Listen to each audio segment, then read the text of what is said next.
meus amores! Sejam super bem-vindos aqui à nossa live de hoje, que hoje vai, né, gente? Depois que eu destruí a minha própria internet, vambora! Hoje a gente vai falar aqui sobre uma coisa muito legal, que, assim, que é uma das coisas que a gente traz da nossa vida, né? Quem aqui nunca teve uma ideia, um projeto, uma meta, uma vontade? Quando começa a fazer, começa a encontrar os problemas da vida, não é, gente? Os problemas, começa a encontrar as dificuldades, começa a encontrar as provações. De vez em quando nem encontram, tem aqueles que é da galera intuitiva que quando pensa já realizou, não consegue nem executar, não é mesmo? Já perdeu a vontade, já quer uma outra coisa. Então a gente vai falar hoje disso.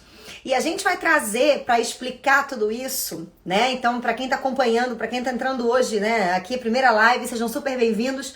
A gente está trazendo um pouco da mitologia grega junto com a nossa símbolo, né, com os arquétipos, né? Porque são os arquétipos, mitologia grega são os arquétipos, para a gente explicar junto com a psicologia analítica como que funciona, né, algumas coisas da nossa vida. Porque quando você sabe, meu amor, o arquétipo que tu tá vivenciando, bota essa coisa na tua cabeça. Você sabe o começo, o meio e o fim da tua história. Você sabe exatamente pelo que você vai passar. Então hoje essa live é pra você que tem um projeto, que tem uma vontade, que tem um, sei lá, o que você tem aí, um fogo no rabo, qualquer coisa, pode ser qualquer coisa, meu amor. E que a gente tem essa necessidade de colocar pra fora, como é que isso acontece. E pra gente poder começar essa nossa peregrinação aqui, eu vou trazer pra você a história arquetípica dessa história, né, desse arquétipo. Quem está acompanhando a gente pelo tarô mitológico, a gente tá falando das cartas do naipe do fogo, né? Que vai ser o paus, né? Quem não está acompanhando por lugar nenhum, apenas tem uma curiosidade para resolver a tua vida, fica ligado que a gente está falando do elemento fogo. Então, se você, nos seus sonhos aí na tua casa, quando você vai dormir, você sonha que um negócio pegou fogo, minha casa pegou fogo, eu tava vendo fogo, um troço explodiu, fiquei incendiada, seja lá o que você fez, bota aí na tua cabeça que a gente tá falando exatamente sobre isso e esse é o símbolo do seu sonho. Então vamos aí para a nossa querida história. Lembrando, gente, que a mitologia é uma coisa tensa mesmo, tá? Então assim, quando eu falar pra vocês dos nomes, o que acontece, às vezes a gente vai fazer uma licença poética, mas eu vou explicar pra vocês da forma certinha. Ainda eu fiz uma pergunta legal antes de eu começar aqui, né? Como saber o arquétipo que estamos vivenciando? Gente, primeiro você conhece os arquétipos, você conhece os mitos, você conhece todo esse mundo, e aí quando você começa a vivenciar na sua vida, você vê isso, né? Através dos símbolos, das coincidências, dos seus sonhos, exatamente da própria história acontecendo. Mas tem que ter esse conhecimento, senão a gente realmente não sabe. Vamos lá para a história. A história começa com o Jazão. Quem é Jazão? Jazão é de comer, de passar no cabelo. É um nome escroto, eu sei. Ah, meu pai chama Jazão, desculpa, seu pai tem uma maldição na vida dele, tá? Mas tirando isso, vamos lá. Qual é a história de Jazão? Jazão, ele era filho de um rei, tá? E o que acontece, né, nessa história com esse filho desse rei? Toda vez que nasce um pinguelo de sabonete na mitologia, sempre tem um demônio que vai lá no oráculo perguntar: ei, oráculo, este pinguelo pode existir ou vai ameaçar minha vida? É assim com todo mundo da mitologia. Então o pai de Jazão fez o quê? Levou o pinguelo de sabonete no oráculo e falou: olha, nasceu este rebento, o que fazemos com essa porra? E o oráculo virou e falou assim: amigo, toma cuidado, toma muito cuidado, que esta porcaria daqui é poderoso, vai tomar o teu poder, vai controlar o reino, vai dar merda. E aí o que ele faz? Ele pega esse pequeno pinguelo de sabonete e abandona na floresta. Tu já conheceu essa história em várias outras histórias do mundo. E é por isso que a gente fala, ninguém inventa nada, a gente cata do inconsciente mesmo. Por isso que é legal você assistir filme, série, quando você tem esse conhecimento, você vê a coisa acontecendo ali. Então vamos voltar pro Jazão. Aí o pai de Jazão deixa Jazão abandonado no meio da floresta. Quem que cuida dele? Quem cuida dele? Um lobo? Não, poderia ser, mas não é. Quem que cuida dele? Cuida um pastor de ovelhas, abraça Jazão e fala: vem, Jazão queridinho, tô aqui, ó, vou dar uma cuidadinha de você. E ensina Jazão. Aí um dia acontece um bafão, tá? Porque o oráculo não falou apenas que ele ia tomar o poder, mas falou que ele ia tomar o poder, que ele ia aparecer, quando ele fosse tomar o poder, vestido com um pé de sandália só. Ninguém sabe por quê, mas essas coisas acontecem assim. E aí chega o dia em que o pai do Jazão, o pai verdadeiro, dá um borogodó, gente, ele briga com outro cara do outro reino, dá uma merda, e aí dá aqueles gatos, pum, ele perde o reino e um outro cara começa a governar o reino. E aí o pai de Jazão chega pra ele, né, o pai adotivo, que é o pastor, chega pra ele e fala: querido, senta aqui que eu vou te contar a verdade. Verdade dura, verdade que vai doer o teu coração, mas aceita que dói menos, que é assim que a gente lida com a verdade, tá? Olha só, meu amor, você não é meu filho, na verdade você é filho do fulano, você é um rei, então tu chega lá e toma o teu reino. Parou aqui pra você que não tá entendendo nada, que não sabe se eu tô contando essa história pra você comer, passar no cabelo, que você tá mais perdido que segue um tiroteio. Vamos pegar o símbolo disso na nossa vida. Todos nós somos como Jazão. A gente nasce e nossa mãe e o nosso pai se sentem ameaçados pelo nosso poder. Por que isso acontece, Cristiane? A gente é ameaçado por aquele bebê, por aquele Zuzinho que nasceu, por aquela criança fofinha? Exatamente. Vou explicar por quê. Porque toda a vida não vivida dos nossos pais, tudo aquilo que os nossos pais não botaram para fora como potência, ou seja, a sombra deles. Então, por exemplo, aquele pai que é muito rígido, muito duro, vai ter um filho que é o próprio Satanás incorporado. É aquele filho que vai fazer merda, que vai ser preso, que vai usar droga, que vai incendiar uma casa, que vai engravidar uma pessoa quando ele tem 7 anos. Essas coisas que vão acontecer. Por quê? Porque esse pai não consegue, esse pai ou essa mãe, eles não têm leveza. Então isso é projetado na criança. Por isso que quando a gente nasce, a gente é castrado de todas as formas. Porque quando você começa a existir, teu papai e mamãe que não fazem terapia, vê você, o pequeno filho do Satanás, e fala: meu Deus, acho que eu vou mudar de ideia, acho que eu só quero como amigo. Posso devolver, Senhor? Só que não pode, que a porta do inferno já fechou, tu não pode mandar para onde que veio de volta. Então, a gente faz o quê? Educa. E a nossa educação, porque nós não somos preparados para educar os nossos filhos, porque a gente não sabe nem quem a gente é. Imagina educar uma criatura que você também não sabe. A gente projeta as frustrações, a gente acha que a gente sabe o que é certo, a gente não se trabalha. Então, o que vai acontecer com esta criança? Ele vai nascer tendo a necessidade de pai, de mãe, de ser aceito, de ser reconhecido, de ter pertencimento, de ter alguém que vire pra ele e fala: porra, cara, tu é maneiro do jeito que tu é. A gente tem essa necessidade. Esse pai é o pai adotivo de Jazão, diferente do pai que é o pai biológico de Jazão. Então, o pai biológico de Jazão, o que ele faz? Na hora que ele abandona o pai, é essa sensação que a gente tem de abandono, né? De falta de valorização da gente por conta dessas nossas castrações. E o pai adotivo é aquele que fala: vai, querido, tu é rei. Só que vamos voltar aqui na história de Jazão. Quando Jazão recebe essa mensagem, que ele volta para a cidade dele, o que acontece? Qual a desgraça que acontece? Tem um outro rei lá. E aí esse outro rei olha para um cara que veio manco de uma sandália só e fala: meu Deus, o oráculo avisou, fudeu. E aí ele já vira pra Jazão e fala: tudo bem, peguei só emprestado, tá? Aqui, ó, tava brincando mesmo, não tinha ninguém tomando conta, tinha o senhor meu fajuto aqui, peguei emprestado o reino, agora eu sei que esse reino é seu, mas antes de você poder reinar aqui, meu querido, você tem que fazer um pequeno favorzinho pra mim. Você tem que provar que você é capaz de fazer isso. Então você tem que pegar lá o Venocino de ouro que tá num outro reino. Vou explicar pra você que porra é o Venocino de ouro, que agora é a hora que a gente tem certeza que a pessoa que inventou a mitologia tomou um ácido, comeu uma planta desconhecida, ficou louca e falou essas coisas. Mas não é. Vamos lá. O que é o Venocino de ouro? Venocino de ouro é o pelo, né? É o pelo de ouro, é o pelo dourado de um cordeiro. Cordeiro é o símbolo de Zeus, de Deus. Vou simplificar para você não achar que é muita informação. É como se o Venocino fosse o símbolo do real poder. E qual é o seu real poder, meu amor? Você está aqui na Terra para quê? Vamos olhar para a natureza, que a gente vai saber na hora qual é a tua missão aqui na Terra. Porque todo mundo, a gente pergunta isso: ai, Cristiane, como achar minha missão na Terra? A minha vontade é de sentar do seu lado, primeiro é te estapear por essa pergunta, mas depois é responder. Então eu vou responder, porque se eu estapear eu sou presa. Vamos lá, qual é a tua missão? Vamos olhar para a natureza. Você é Einstein, cara. Einstein, que é o cara que tinha uma cabeça, né, inteligentíssima, ele já falava: Você quer saber se uma coisa tá certa? Como é que aquela coisa é? Você olha para a natureza que a resposta tá lá. Vamos olhar para a natureza. A vaca, quando nasce vaca, qual o objetivo da vida da vaca, meu amor? É ser uma vaca. Não tem nada melhor para ela do que ser uma vaca. Ela não pode ser um cachorro, ela não pode ser um leão. E não existe a melhor vaca, sacou? Não tem a melhor vaca. Tem vaca. Então vamos imaginar que as vacas pudessem rezar e que nós fôssemos os deuses das vacas. Aí a vaca estaria na puta conflito. Ela pergunta assim, porra, cara, que celeiro, não é que celeiro não, né? Que pasto que eu devo ir? O pasto maior, verdinho, ou o pasto aqui que tem meus coleguinhas? Meu Deus, estou na dúvida. Ó, Senhor, me ajuda. Se a gente fosse o Senhor da vaca, a gente ia olhar para a vaca e falar assim, minha querida, pelo amor, que se foda o pasto que a senhora vai para qualquer pasto, vai pra puta que te pariu, com tanto que a senhora faça.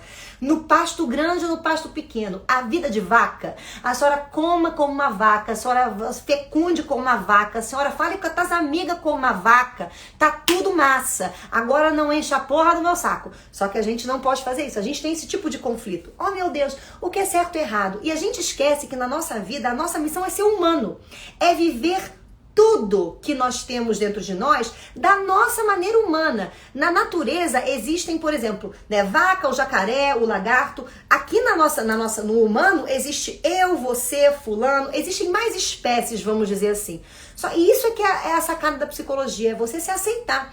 Só que antes de você se aceitar, você tem que vencer suas sombras, você tem que sair da tua persona, tem que resolver a cagada que cangaram na tua vida quando você nasceu, que começou com aquele negócio de educação que eu falei aqui, tu tem que resolver aquela merda. Aí depois você começa no processo de aceitação, esse autoconhecimento.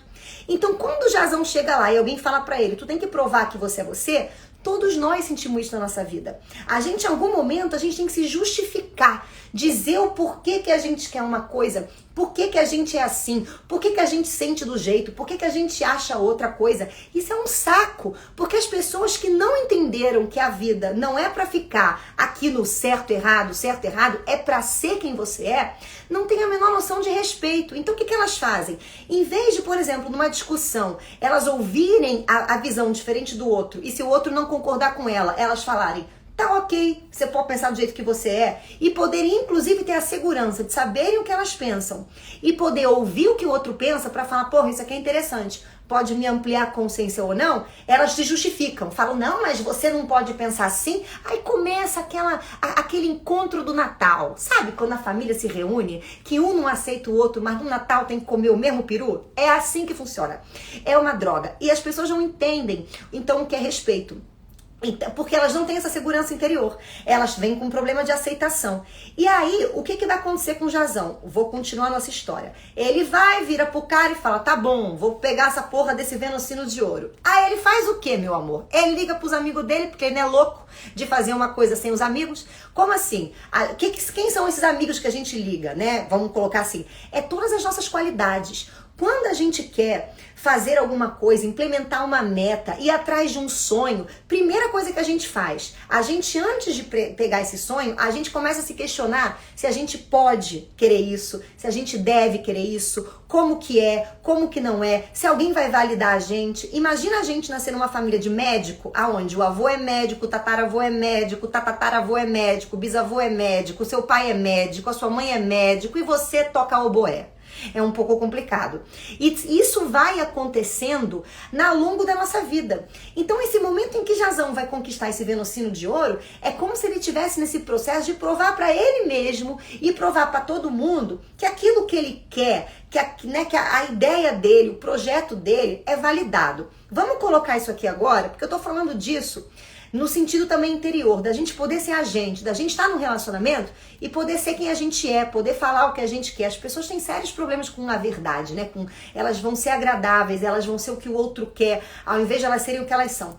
Vamos colocar esse Jazão que eu tô falando aqui pra vocês, esse primeiro começo, vamos colocar, por exemplo, uma questão de trabalho. Quantas pessoas têm uma ideia massa, tem uma... Ai, olha que eu inventei um troço aqui, ó. Eu acho que eu vou criar, não sei, eu gosto, por exemplo, de trabalhar com psicologia, mas eu também gosto de trabalhar com jardinagem. Aí eu vou inventar um jardim psicológico. Aí as pessoas... Aí vem sempre um imbecil, sempre tem um imbecil, gente, na nossa vida, tá? Vocês não fiquem tranquilos que isso é super natural.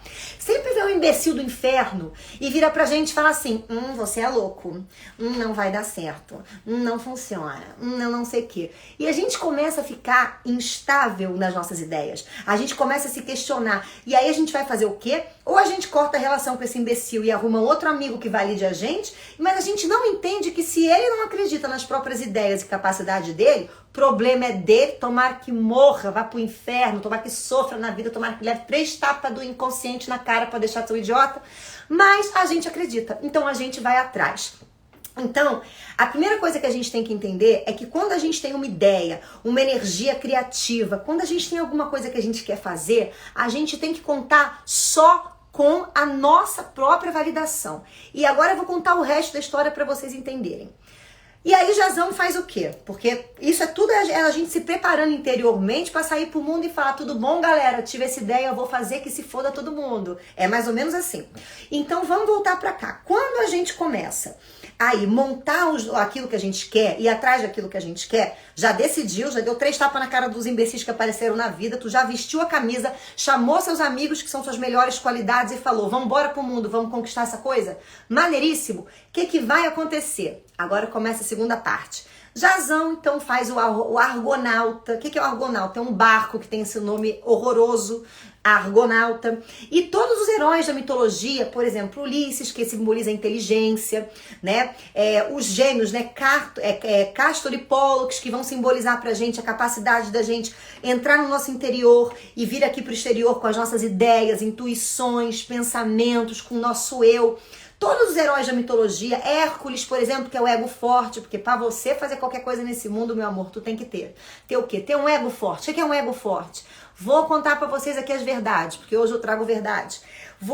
Toda vez que a gente quiser alguma coisa, ou que a gente for a gente vai desagradar as pessoas, a gente vai enfrentar mágoas, a gente vai enfrentar rejeição, a gente vai enfrentar diferenças, e isso é normal, natural. Viver é isso.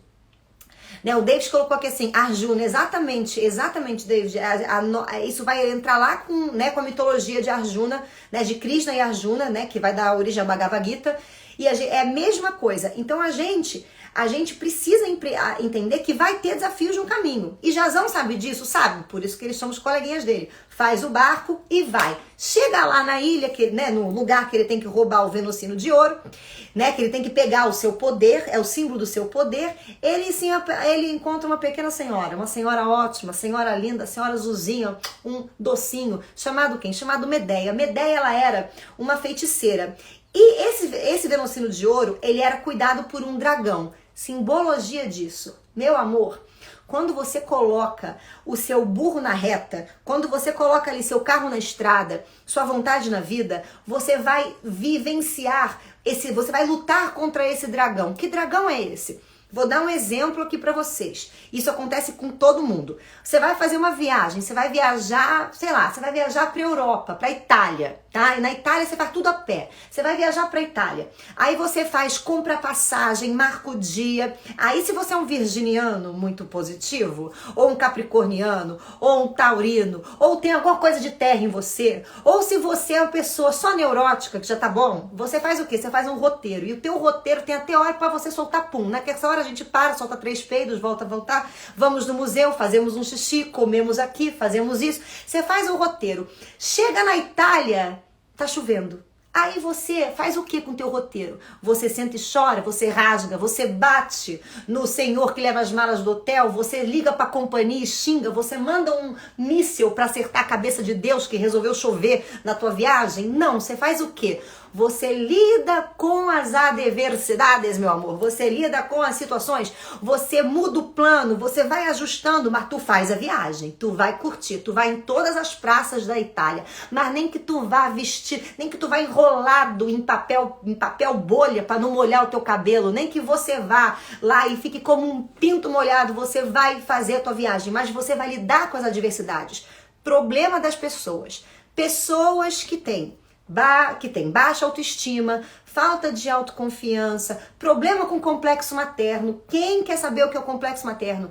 Entra lá no meu canal Pura Magia, vai lá, assiste a aula, tem uma aula que explica isso. Esse dragão simboliza isso, porque você não tem que lidar somente com as adversidades daqui da matéria, tu tem que lidar com os pensamentos de auto-boicote que você tem dentro de você mesmo. Que é essa coisa que se mata agora, porque esses pensamentos vêm da onde? Vem lá da tua mamãe, que olhou pra você quando você era o seu pinguelo de sabonete e tava fazendo alguma coisa, virou pra você e falou assim: ai, nossa, mas essa criança é muito assim. Vou dar um exemplo. Quando eu mesma era um pinguelo de sabonete, eu era um pinguelo muito enérgico. Continuo sendo, como vocês podem perceber. E toda vez que eu ia fazer alguma coisa, que eu ia ter uma coisa com as minhas amigas, ou que eu tinha um namoradinho novo, que acontecia alguma coisa, minha mãe virava pra mim e falava assim: Cristiane, você é uma pessoa muito agressiva, vai perder todas as pessoas da sua vida. E aí o que acontecia comigo? Não passava no cu, meu amor, nem sinal de Wi-Fi. Era um medo de magoar o outro, um medo de desagradar, um medo de ser quem era. E aí o que acontecia? Eu perdi os outros. E ao invés de eu pensar que eu perdi os outros porque eu não estava sendo quem eu sou, e que muitas vezes quando você não é quem você é, também tu não tem poder de escolha, tu é igual com aquela mulher que fala assim: não sei porquê, mas quando eu namoro eu tenho o dedo podre. Você não tem o dedo podre, amor. Tu tem cegueira, tu tem uma miopia, tu tem uma coisa aqui, porque você não se enxerga. Então você não sabe, na hora que você escolhe uma pessoa, se você é um leão e vai ficar com um leão, porque você não pode ser um leão e se apaixonar por uma zebra. Tu já viram isso? Não acontece. Então tem que ter esse autoconhecimento. Só que esse complexo materno, ele é o nosso dragão, ele fica na nossa cabeça. Então quando a gente vai implementar qualquer coisa, a gente tem que lutar com esse dragão interior. E todo mundo passa por essa parte. As pessoas, por exemplo, que é concurseiro. Concurseiro tem que levantar o braço e falar que essa live tá falando de mim que eu não sabia. Porque o concurseiro vai tentar um concurso, estuda que nem um filho da puta. Fica até com a bunda quadrada, de tanto que fica sentado o dia inteiro estudando. Aí faz o negócio, não passa. Em vez de ele entender que às vezes não era aquilo, ou que ele tem alguma coisa para ele aprender nesse meio do caminho, ou repensar: peraí, eu tô escolhendo um concurso público porque vai me realizar ou porque eu quero estabilidade? Porque aí você tem que fazer uma terapia. Aí eu quero estabilidade. E às vezes você vai entrar num trabalho desse e vai ter uma vida medíocre, uma vida chata, porque tu não nasceu para fazer, para escrever no computador, para ficar preso num lugar. Então assim, as pessoas não sabem disso. E elas, em vez de irem lutando contra esse dragão, fazendo esse processo interno, elas vão vivendo e desistindo das metas. Ah, não quero isso, não quero isso. Não se olha, não ajusta a meta. Sabe Alice no País das Maravilhas? Quem já viu o filme vai saber. Quando ela pergunta pro gato que caminho que ela vai, o gato fala: mas você quer ir pra onde? Aí ela fala: pra qualquer, nem não sei, qualquer lugar. Ele fala: então qualquer caminho serve. Você não é Alice, você não pode ir pra qualquer lugar, tu tem que saber o que você quer. Então não dá pra fazer isso. Só que tem que se lutar contra esse dragão interno e contra os dragões internos. Porque toda ideia, quando você gera na tua cabeça e você cria ela nunca é uma ideia reta. Ela nunca é uma ideia que vai acontecer como você pensa. A ideia, ela tá ligada com o teu inconsciente. Então o teu inconsciente funciona assim: ele tá lá sentado de boa. Aí ele olha pra você, tu teve uma ideia. Aí ele fala: porra, essa porra teve uma ideia. Deixa eu ver como é que tá aqui as coisas pra ver se a ideia pode ser concretizada ou não. E aí ele começa a falar: tem que aprender um troço aqui. Aí ele vai constelar uma situação, o nome disso é sincronicidade, ligado com tudo que tá aqui fora. Vai atrair uma pessoa, uma situação, vai fazer com que o processo não aconteça, vai dar uma verruga no meio da tua cara, vai fazer uma desgraça na tua vida, ou uma graça, seja lá o que for, pra você aprender alguma coisa. Não é pra você desistir da tua meta, é pra você aprender alguma coisa. E esse aprendizado, ele ajuda você a ajustar a sua meta. E essa meta nunca é muito diferente da meta que você quer. Então tem que se ter persistência, confiança, fé. Fé é a certeza na incerteza. Você tem que atender que tudo que você quer na tua vida é assim. Você pode querer tudo. Quero, pá. Agora, como, quando e de que forma você vai conseguir as coisas, você nunca sabe. Fé é isso, é saber que você vai conseguir. Só que esse caminho até chegar lá demanda do teu inconsciente. Para o teu inconsciente poder fazer com que na hora em que você possua ou conquiste qualquer coisa na tua vida, você não se misture com essa coisa. Como assim? Você não seja possuído por aquilo que você possui.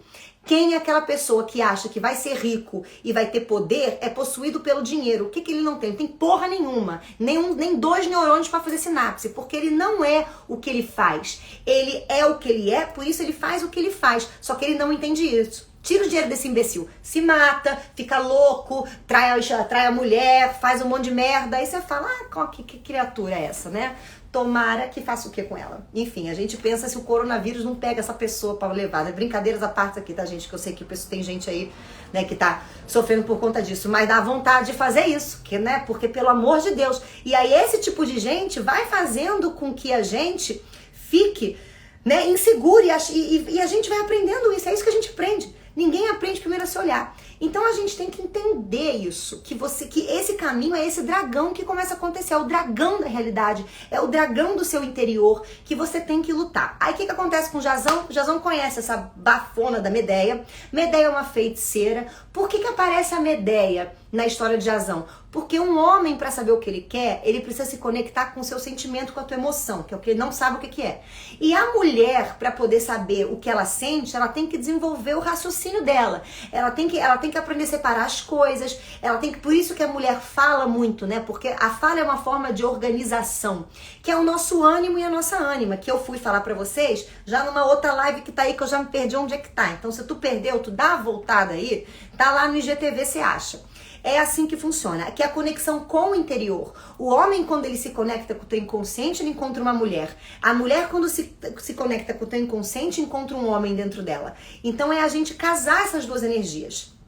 Depois que você fez tudo isso, vem o resto da história. Jazão faz o quê? Conquista o Velocino de Ouro, porque a Medeia vira pra ele e fala assim, olha, querido, pra você fazer esse dragão dormir, tem que fazer essa magia. Pá! Porque parece mágica. Como assim parece mágica? A pessoa que está conectada consigo mesma, que sabe o que quer, que é discípula da vida. Como assim discípula da vida? Eu não desisto, eu tenho persistência. Não existe a palavra para mim, impossível, não dá, não vou conseguir. Existe a palavra para mim, é trabalhoso. Por quê? Porque tudo na vida dá trabalho. Tudo na vida dá trabalho. Não tem nada que não dê trabalho.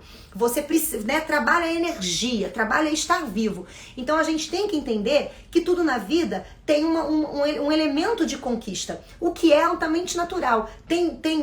Né? A gente às vezes em quando vai ter que voltar no caminho, ajustar o caminho, isso é super natural. Só que tem que ser assim. Então quando ele conquista isso de Medeia, ele pega, agradece Medeia, muito obrigado Medeia. Na verdade não é bem essa história, mas eu não vou dizer muito bem o que acontece, porque não é o meu foco, porque aí eu vou ter que falar de um outro mito de Medeia, que aí vem né, aí a gente já entra aqui numa coisa de Hera, mas não vou dizer. Vamos voltar pra cá. Ele se apaixona por Medeia, leva a Medeia junto no barco, Medeia dá tchau pra família. Tchau, gente, traí vocês todos, vão pra puta que pariu, agora eu vou viver como rainha em outro lugar. Não acontece também o que Medeia quer, tá, gente? Mas é só pra não tirar o bafão da história. E aí, eles voltam pra aquele lugar. Chegando lá naquele outro reino, que era o reino de Jazão, Jazão chega, sai do barco, agradece os amigos. Pô, galera, maneiro, vamos tomar uma serva depois pra comemorar. Conseguimos o quê? Conseguimos esse carneiro escroto de ouro. Beleza, agora eu vou chegar aqui, vou mostrar pra esse rei, vou ter o meu reino, e vocês vêm na minha casa, que vai ser um casão, olha lá, é um castelo. Ótimo. Chega lá, chega pro reino e fala, aqui, rapaz, tá aqui o Velocino de Ouro. Rei, você acha que esse rei vai fazer o quê? Que ele vai dizer, claro, senhor, pois não, vou recolher na minha insignificância e vou embora? Ele olha pro cara e fala, mas que eu vou dar 3 tapas na tua cara agora. E o cara, mas como assim 3 tapas na minha cara? Eu consegui o que tu quis, cara, mas eu não quero que você consiga. Aí começa uma guerra, um puxa cabelo, dedo no olho, chute na canela, aquela briga de play horrorosa.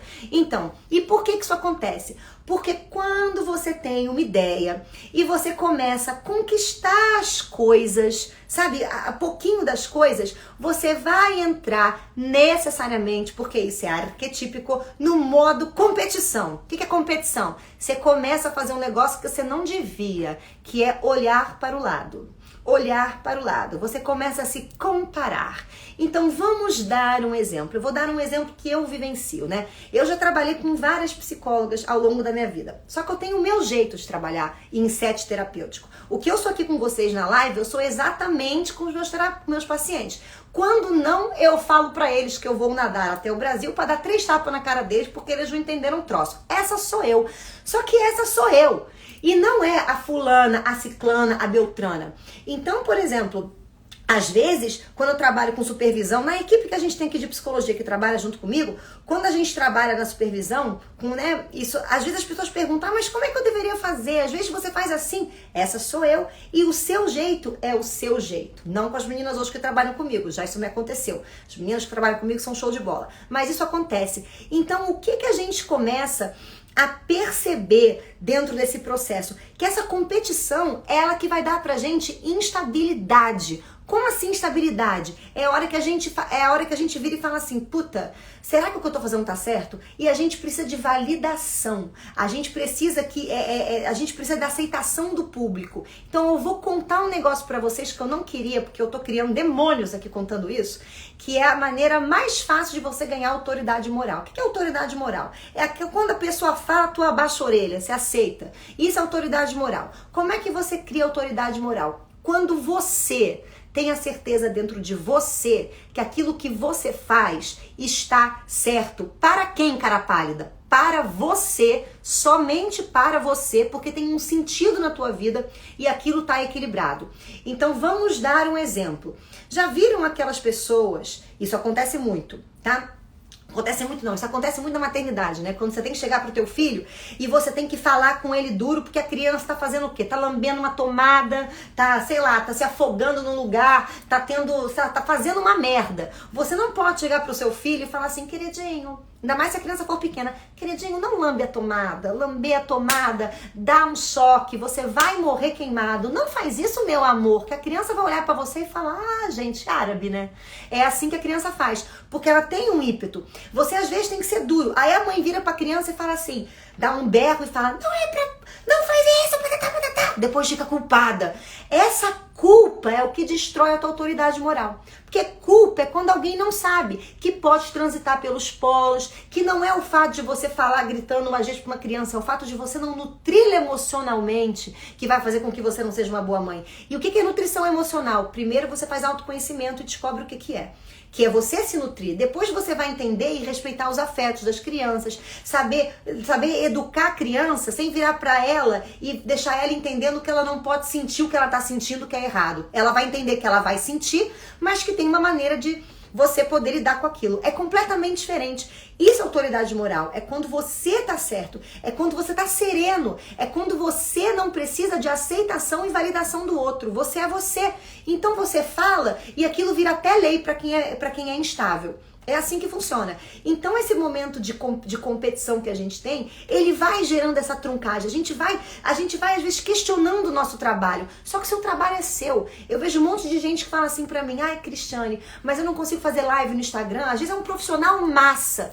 Ai, porque eu não sou engraçado. Ai, porque eu não tenho essa desenvoltura que você tem. Mas quem disse que eu tenho desenvoltura? Acho que eu sou a primeira psicóloga que vem aqui pro Instagram e fala palavrão. Caguei, falo mesmo, não me irrita. Essa sou eu. Agora, ai, mas é porque que as pessoas vão pensar? Caguei que você tá pensando, não me interessa. Eu uso de um jeito e ninguém fala nada. Por quê? Porque tá a autoridade moral. A autoridade moral é eu saber o que eu quero. Então, é mais ou menos isso. É você botar o seu eu pra fora, sem se comparar, criatura, porque você não tá aqui pra receber um selo de certo ou um selo de errado. Você tá aqui pra fazer o que eu te falei no começo da live. Quem é você? É a vaca? Você é o que? É uma cobra? Você é um gato? Você é um pônei? Seja o que você é. Essa é a diferença. Então, vamos pegar o Jazão. Jazão, depois que para essa competição, ele vai sentir, ele realiza o que ele quer, ele tem a meta dele, né? Ele consegue, ele vira o rei e ele entra de novo no marasmo. E aí, por que ele entra nesse marasmo? Porque você não pode parar de se realizar nunca. Bota isso na tua cabeça. Quando uma pessoa acha que a vida maravilhosa é quando ela aposentar, ficar em casa que nem uma hidra, sem fazer nada, tenha 100% de certeza que essa pessoa está fadada à mediocridade, à insatisfação. Porque você está sempre produzindo, você está sempre aprendendo. Então você precisa sempre estar, e quando eu falo produzindo, gente, não é fazendo alguma coisa, não é ganhando dinheiro, é botando a tua criatividade para fora. Então o final desse mito conta pra gente que tudo que você cria, é natural que a pessoa crie e depois ela desanime no meio do processo ou no final do processo porque ela já quer alguma coisa nova. Então a nossa habilidade é a gente poder criar e até o fim das nossas coisas, se a gente perceber que aquilo tem a ver com a gente. Porque muitas pessoas escolhem coisas que não tem nada a ver com elas, mas porque tem um conceito aí na nossa sociedade que você não pode procrastinar, que se você para de fazer uma coisa no meio do caminho, você é ansioso e sei lá mais o quê. Quando a pessoa fica só nesses conceitos, às vezes ela tá fazendo coisas que ela não tem que fazer, mas só porque ela tá presa lá no conceito de massa. Então quem é você é um boi no pasto, né? E no caso o boiadeiro é a sociedade. Não seja um boi no pasto, faça autoconhecimento, porque não tem problema, escolhi ser médico, não gostei, eu quero ser bombeiro, vai. Se você tiver fazendo esse processo interior. Agora, se você não tiver, vai ter uma hora que você vai engrenar em alguma coisa. Então a gente tem que entender que na hora que a gente engrena, mesmo nessa engrenagem, às vezes dá uma acalmada, às vezes fica mesmice. E é aí que você volta com a criatividade de novo e vai botando novo na sua vida. E assim a gente vai conjugando o velho e o novo, a tradição e a novidade, né? A manutenção e a inovação. E vamos conquistando as nossas coisas. Meus amores, essa é a nossa história de Jazão. Então, quem quiser saber mais sobre isso, tem aquele livro que eu já deixei pra vocês aqui, que é o Tarô Mitológico, que ele vai falando todas essas histórias. E por que o tarô? O tarô o tarô, ele tá expresso nas cartas do tarô, por isso que a gente fala de tarô e mitologia aqui também. Ele tá expresso o arquétipo. A ideia é o arquétipo. Então tem duas maneiras de você trabalhar com tarô, por exemplo. Uma é quando você vai naquela senhora que acha que vai ver o futuro, que bota a banda na cabeça, vira os olhos e abre e fala, tem uma mulher na vida do seu marido. E a outra forma de você trabalhar o tarô é você colocar isso de uma forma arquetípica na tua vida. Olha, é a expressão de um arquétipo. Poderia nem ser o tarô, tá, meus amores? Pode ser o I Ching, pode ser um mapa astral, pode ser uma sincronicidade que te aconteça, pode ser uma arte. Você vê a mitologia expressa na arte. Entra na Capela Sistina pra você ver, olha pro teto. Na hora que você vê as musas misturadas com a pintura que tá ali, de Deus botando o dedo no homem, tudo aquilo já estava expresso na mitologia, em todas as religiões, tá expresso em todos os contos de fadas. Então quem quiser saber, pra conhecer, pra poder lidar com essa, porque os arquétipos, eles são, como pra gente, os instintos. Como assim os instintos? Puberdade. Quando um garoto entra na puberdade, você sabe exatamente o que aconteceu. Ó, meu querido, primeiro teu corpo vai mudar, não vou falar de mudança aqui, porque vocês sabem. Segundo, que você vai passar um tempo da tua vida engravidando ralo e colando revista no banheiro, porque você não sabe o que faz com aquele pinto que tá crescendo no meio das suas pernas, né? A mulher vai ter lá suas outras diferenças. Só que isso é pra todo mundo. Todo mundo passa, só que todo mundo passa da tua maneira, mas é idêntica as modificações. Isso é um arquétipo. Arquétipo são as coisas que um ser humano pode botar pra fora, que todos nós vamos colocar. Então ele tem uma forma única para todo mundo, só que a maneira que eu vivencio sou eu. Então, por exemplo, o meu dragão que eu luto diariamente, quando eu quero implementar as minhas novidades aqui, é diferente do dragão seu, por exemplo. E não tem problema nisso, porque a minha criação é diferente, meu complexo materno é diferente, minha experiência é diferente, mas eu vou passar por essas mesmas etapas.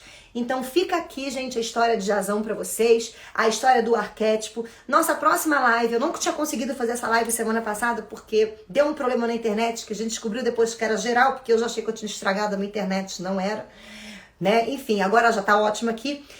E eu vou deixar aqui deixa aqui nos comentários, gente, de post que a gente vem fazendo daqui da live, o tema que vocês querem para nossa próxima quarta-feira, que eu vou vir trazendo, não uma mitologia, mas um tema. Então a gente já falou de carência, ansiedade, já falamos de medo. Traz aí seu tema, que a gente faz sempre um apanhado aqui da semana, para ver que tema que a gente pode conjugar para fazer uma live aqui naquilo que vocês tem a demanda. Tá bom, meus amores? Eu vou encerrar, que hoje meu dia está, corrido. Mas é isso, meus amores. Fiquem, né, com o inconsciente de vocês, vamos colocar assim. Sejam discípulos e vambora. E é isso, meus amores. Um beijo. Até semana que vem.